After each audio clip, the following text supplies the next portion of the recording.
Welcome to our weekly update. Craig spent most of the week working on the 37 Ford Coupe Ute. He got a whole bunch of stuff done on that, throttle, pedal, cables all fitted, steering all connected, power windows fitted, handbrake cables run, bit of other stuff underneath. Also fabricated some panels for the rear bed and fitted them. I spent most of the week on my 59 Chevy sedan delivery in the time I had. We'll run through that. Our usual formula, right at the start here, whole bunch of customer cars that have dropped in. If you like seeing what we're putting up, subscribe and enjoy.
So this week, I've been working on my 59 Chevy sedan delivery.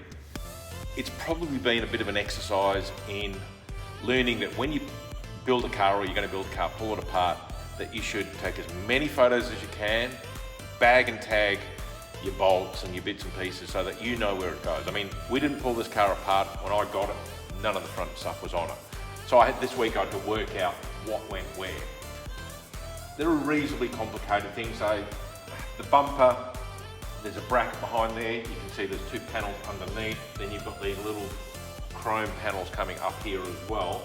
Number plates around. So I probably had those panels on and off about 10 or 15 times. Working out which bolts fitted, working out the order in which it all has to go, because you got these little chrome bits, they had to be in between, everything had to be changed. I then had to fit, work out all the bolts and bits and pieces. The headlight surrounds and all that sort of thing were the same. Had to work out what went where, how, what for. Putting the grille in, once I put everything together, then I worked out I had to take half of it apart again to put the grille in. So it's just one of those things. Try and record in what way you pull it apart, and what you've got to think about when you're going to put the thing back together. Once it's all painted, you don't just want to smash it in. You're going to be able to put it in so that you're not scratching it all and that sort of thing. So we're getting there with it. I do need to find some more trim. I've worked out I'm missing a few little bits and pieces of trim, but we're basically getting there now. At least the front looks reasonably complete. I'm going to have to manipulate the grille around a little bit and straighten it out, but it's starting to look like a car at the front. I'll probably start going to the back next week and getting there with that. That one's not too bad, at least it's a little less complicated. Basically the lights just go in and the bumper, and there's 3 panels, so it should be a bit easier. But yeah, just when you are going to build a car, you start pulling it apart and going, oh right, I'm going to paint it or do whatever. Like, take as many photos as you can, bag and tag, mark your bolts, because I mean, if we were doing this for a client, man, that would have been, like, I spent hours and hours this week just working out what went where and how and why. So if you can keep on top of that and track it, at least that way, you know, if you then go to a panel shop, they're not spending, you know, 10, 15, 20 hours just trying to work out how things go back together. Obviously, in a client situation, we would do that. We would pull it apart, take photos, write down how it went, work it out, take bag and tag everything. So, yep, bit of a learning curve this week, but it's getting there.